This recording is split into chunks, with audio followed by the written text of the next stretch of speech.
Oke guys, selamat pagi semuanya. Salam sehat, salam bahagia, dan salam pengadaan. Kita coba baca ya dan pelajari ya. Ini disclaimernya bukan sosialisasi ataupun menjelaskan lah ya. Nanti ada yang sensitif. Sensitif apa? Sensi ya. Ini hanya sekedar baca aja. Ini baru keluar tanggal 10 Desember ya. Ada SE Kepala LKPP terkait pencegahan korupsi dalam PBJP, Pengadaan Barang Jasa Pemerintah, pada tahap pemilihan penyedia dan pelaksanaan kontrak nomor 8 tahun 2024 ya. Saya baru dapat, jadi saya coba baca, kemudian direkam dan dibuatkan konten. Silakan teman-teman juga kalau yang mau ikutan denger ataupun ikutan baca, mangga silahkan ikuti ya kontennya ya. Oke, kita mulai ya. Ini SE Kepala KPP nomor 8 tahun 2024. Kemarin ada SE 5 ya. Nah, 2024 sekarang SE 8 ya. Oke, tentang pencegahan korupsi dalam pengadaan barang jasa pemerintah pada tahap pemilihan penyedia dan pelaksanaan kontrak. Nah, ini lebih detail lagi ya, dan mungkin ada pengulangan juga dari SE sebelumnya ya. Latar belakang ini berdasarkan data yang dirilis KPK tindak pidana korupsi pada PBJP menempati angka peringkat kedua setelah suap katanya. Tapi suap juga biasanya suap terkait korupsi juga, terkait korupsi pengadaan maksudnya. Jadi ya di dalam suap juga ada pengadaan, yang di dalam nomor 1 juga ada pengadaan. Kata Pak Setiabudi kemarin ya di sosialisasi itu ya. Atas tindak pidana korupsi ya, sehingga berpotensi merugikan kerugian negara dan menurunkan kualitas layanan publik. Nah ini ya data KPK. Nomor 2, nomor satunya suap, tapi suapnya juga di dalamnya ada pengadaan. Mengingat tingginya tindak pidana korupsi yang terjadi dalam proses PBJP, maka dibutuhkan pedoman dalam pencegahan korupsi. Berdasarkan hal di atas, perlu menetapkan SE Kepala KPP tentang pencegahan korupsi dalam PBJP pada tahap pemilihan penyedia dan pelaksanaan kontrak. Tujuan memberikan penjelasan ya, jadi bukan nambah-nambah aturan ya, karena aturannya sudah jelas betul yang diperlukan. Jadi penjelasan saja terkait pencegahan korupsi dalam PBJP bagi pelaku pengadaan di KLPD, di Kementerian, Lembaga, dan Perangkat Daerah. Ruang lingkup adalah penjelasan pencegahan korupsi dalam PBJP pada pemilihan dan pelaksanaan kontrak. Dasar hukum bisa kita skip ya. Perpres 106 tentang KPP ya. 16/2012 tentang pengadaan barang jasa pemerintah yang sudah diubah dengan Perpres 12/2021 ya. Kemudian tentang toko daring, katalog elektronik ya, Perlem KPP nomor 9 2021. Kemudian Perlem 12 tentang penyedia ya, penyedia. Kemudian KPP nomor 122 2022 tentang tata cara penyelenggaraan katalog elektronik, dan LKPP tentang penyelenggaraan katalog elektronik nomor 117 tahun 2024 ya. Nah, upaya pencegahan korupsi pada tahap pemilihan penyedia perlu memperhatikan hal-hal berikut. Nah, ini isinya ya. Nah, dalam pemilihan penyedia, A. Pemilihan penyedia melalui purchasing. Nah, berarti di purchasing nih yang ya seru-serunya ya, yang lagi hotnya ya. PPK dan PP mengidentifikasi dan menyusun analisis risiko serta melaksanakan mitigasi risiko korupsi. Jadi harus mengidentifikasi dan menyusun analisis risiko ya, serta melaksanakan mitigasi risiko korupsi. Nah ini ya, berarti ini ada istilah-istilah one click lah, apa ada istilah-istilah nego di bawah apa ya di bawah meja, di bawah apa atau saya juga hanya dengar aja. 2. Purchasing pada katalog elektronik dilaksanakan dengan metode mini kompetisi atau negosiasi, minkom atau negosiasi. Nomor 3, mini kompetisi dilakukan sesuai dengan SE Kepala KPP nomor 3 2024 tentang panduan penyelenggaraan purchasing katalog melalui mini kompetisi bagi PPK dan pejabat pengadaan tanpa intervensi pihak lain ya, dan intervensi pihak lain ya. Silahkan cek lagi ya, SE nomor 3 2024 ya, ada tuh situ ya. Kapan minkom, kapan negosiasi ya, nilainya segala macamnya ya, ada tuh. E-purchasing melalui metode negosiasi harga dilakukan sesuai dengan KLKPP nomor 122/2022. Nah, ini cek lagi ya KPK-nya ya, tentang tata cara penyelenggaraan kartu elektronik. Nah, ini langsung dikasih contohnya nih, diberikan penjelasan. Jadi tidak menaat aturan baru dicontohkan ya. Contoh pemilihan produk melalui metode negosiasi harga sebagai berikut. Nah, ini ada A, B, C, D ya. Ini sebetulnya signifikan di sini nih yang nilai TKDN-nya nih. Ya, nilai TKDN-nya. Jadi TKDN-nya 45%, UMKK. Nah, harga produknya 1.200 paling mahal, tapi ini menjadi prioritas negosiasi ya, seperti itu. Jadi ingatlah kepada tujuan pengadaan ya. Ya, tujuan pengadaan bagaimanapun ya seperti tujuan hidup ya harus diarahkan ke tujuan tersebut ya. Nah, tujuan pengadaan kita kan ada UMK KOP, ada TKDN, PDN ya, seperti itu ya. Oke. Dalam melakukan negosiasi untuk paket pengadaan dengan nilai di atas 1 miliar, PPK dapat memperhitungkan harga evaluasi akhir dengan preferensi harga. Nah, ini ingat ada preferensi harga. Jadi dalam purchasing pun ada preferensi harga. Proses purchasing yang menggunakan metode negosiasi, PPK dan PP menyusun referensi harga. Nah, referensi harga ya sesuai ketentuan berlaku. Lihat ya aturan sebelumnya tuh ya untuk menyusun referensi harga. Intinya harus tahu harga pasar yang realnya berapa ya, seperti itu. Kemudian B. Nah, sekarang non purchasing ya. PPK, PP dan pokja pemilihan mengidentifikasi dan menyusun analisis risiko serta melaksanakan mitigasi risiko korupsi. Nah, kita harus tahu nih kira-kira akan ada risiko korupsi apa nih. Ya, bau-baunya sih sebenarnya di awal kadang sudah tercium biasanya ya. Nah, tinggal mau kan nih untuk melaksanakan. Dan sebetulnya di Perpres sudah ada etika, di Perlem juga sudah ada, SE juga muncul lagi begini lebih jelas lagi ya. Tinggal mau kan melaksanakan ya. Di awal-awal kan ya bau gosong itu udah ini kadang udah kecium ya. Nah, silahkan lah ya. 2. Dalam melaksanakan pemilihan penyedia, pokja pemilihan dapat didampingi oleh tenaga, tim teknis, dan atau tenaga tim ahli yang memiliki kompetensi dan bebas dari benturan kepentingan. Nah, ini dapat ya kalau memang pokja tidak ataupun kurang memiliki kemampuan dalam teknis pekerjaannya. Ya, tapi ditambahkan nih bebas dari benturan kepentingan, jangan nanti tim atau tenaga ahli, tenaga teknisnya yang bau-bau tadi bau-bau gosong lagi, bau-bau gosong lagi ya, udah gosong ya. 3. Penyusun kriteria evaluasi tidak multitafsir serta tidak menambah persyaratan yang bersifat diskriminatif, dilaksanakan sesuai dengan peraturan undang-undang di bidang PBJP. Contoh kriteria diskriminatif yang dihindari. Nah, ini mah modus zaman dulu ya, masa zaman sekarang masih ada ya keharusan memiliki rekening di bank tertentu. Oh kan, dari zaman dulu ini modusnya muncul sekarang ada, ini berarti masih ada zaman sekarang ya. Masya Allah. Persyaratan lokasi di kantor wilayah spesifik dan atau ketentuan selalu minimal di rekening bank. Nih dulu juga saya juga pernah tuh persyaratkan ya minimal rekening. Itu zaman dulu, ini 10 tahun lebih ini masih ada yang seperti ini. Insya Allah ya, silahkan lah ya, hidup ini pilihan memang ya sulit untuk diberantas ya, minimal kita menjadi penyeimbang lah, pilihan dari sendiri ya, silakan. 4. Pokja pemilihan dilarang membuat persyaratan. Nah, peserta pemilihan harus memiliki rekening di bank pemerintah desa tempat, jaminan penawaran yang hanya diterbitkan oleh bank umum ya, bank dan atau jadi asuransi juga boleh ya. Ini modus zaman dulu masih ada ya nih, peserta pemilihan harus memiliki uang yang mengendap pada rekening bank ya. Oke, sama kurang lebih tadi ya. Kemudian nomor 5, PA, KPA, PPK, pokja pemilihan dan atau peserta pemilihan dilarang melakukan persekongkolan secara vertikal atau horizontal untuk memenangkan peserta pemilihan penyedia. Contoh persekongkolan untuk pengaturan harga penawaran, ya persekongkolan untuk mengatur pemenang ya. Ya udah, tapi yang jelas nggak boleh ini kan, silahkan ya diperjelas lagi. Ini tidak ngada-ngada, ini bukan menambah aturan. SDE ini sudah ada sebenarnya di Perpres juga ya. 6. Peserta pemilihan tidak boleh meminjamkan akun SPC kepada peserta pemilihan atau pihak lain. Nah, ini biasanya pinjam bendera nih ya, kasus-kasus pinjam bendera nomor 6 ini ya. 7. Kepala daerah, PKPA, pihak lain dilarang melakukan intervensi. Nah, ini bau-bau di awal kepada PPK, pejabat pengadaan, pokja pemilihan untuk memenangkan pelaku usaha tertentu ya.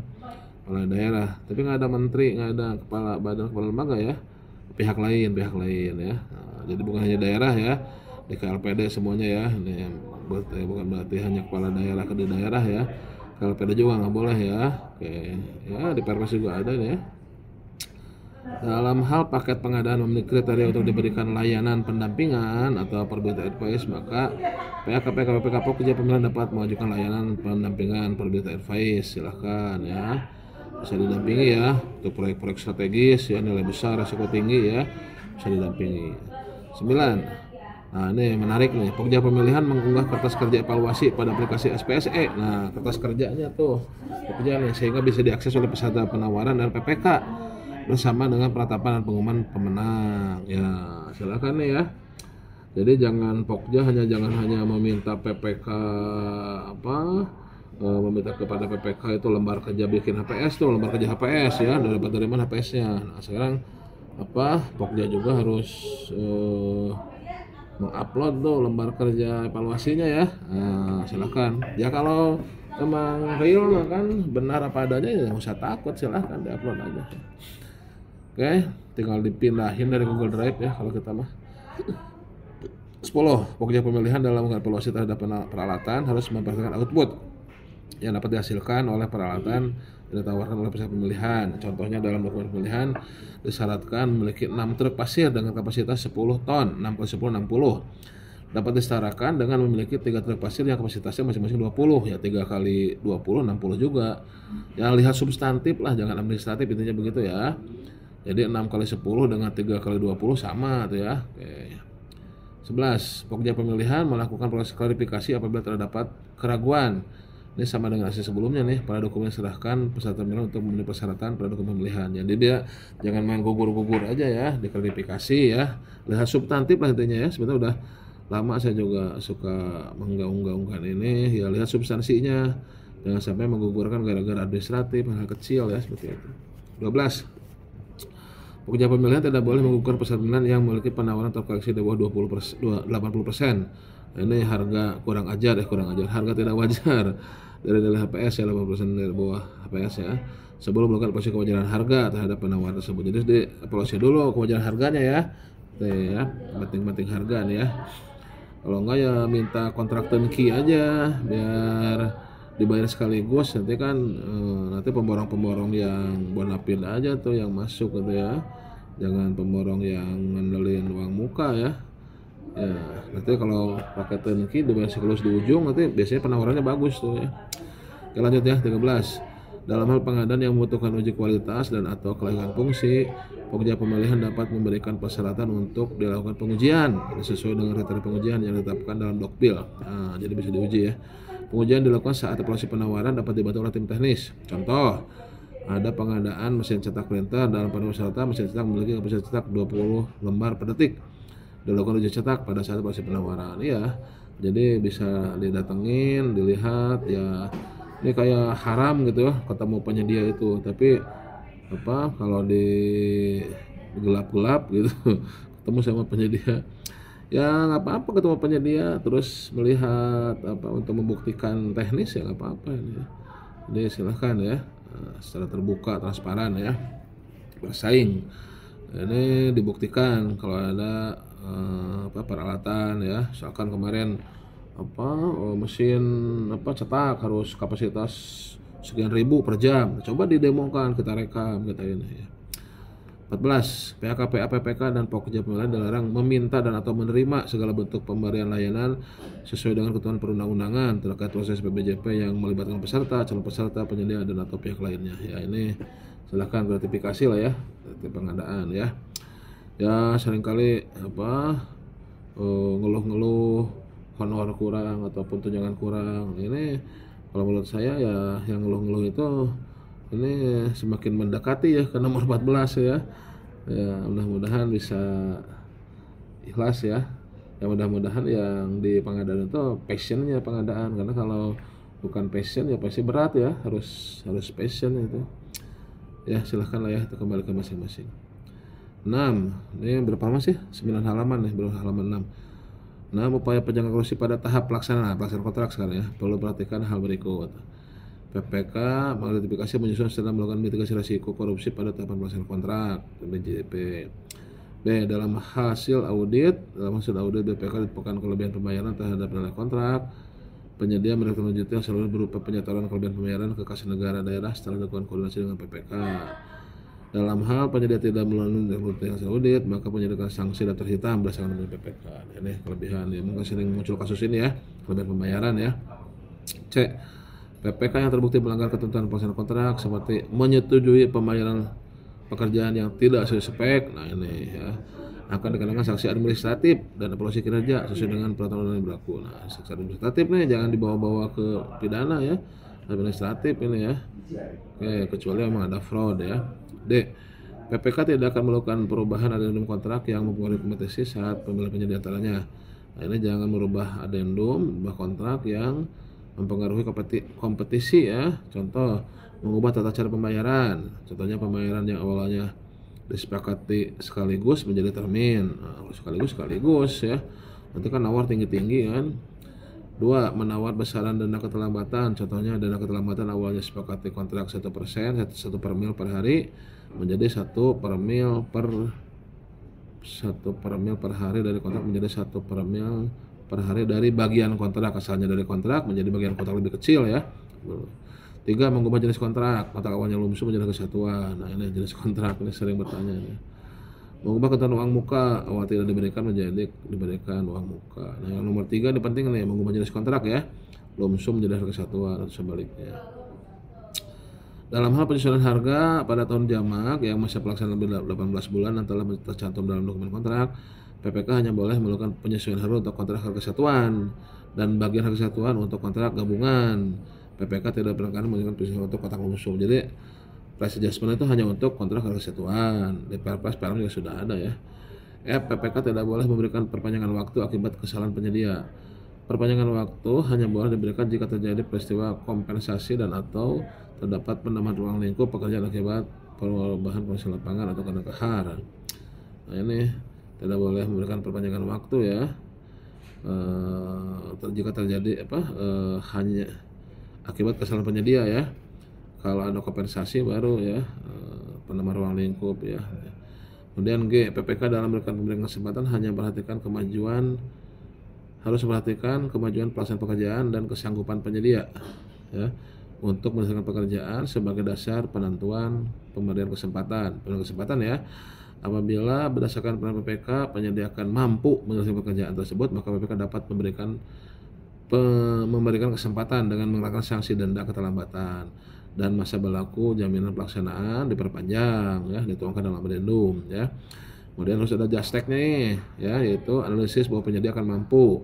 2. Jangka waktu disesuaikan kebutuhan ya berdasarkan JASTEK, meliputi waktu mendesak atau tidak dapat dilaksanakan oleh penyedia lain. 3. Dipastikan adanya ketersediaan anggaran apabila penyelesaian pekerjaan melewati tahun anggaran. Itu penting nih ya. Poin ini penting ya nih, saya ulangi ya. Nomor F nih ya. Tidak boleh perpanjangan waktu nih kalau penyedia salah ya.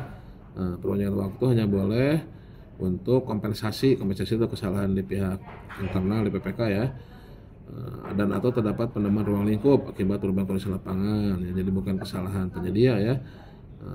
Kalau perpanjangan waktu ya. Kemudian ada istilah pemberian kesempatan ya.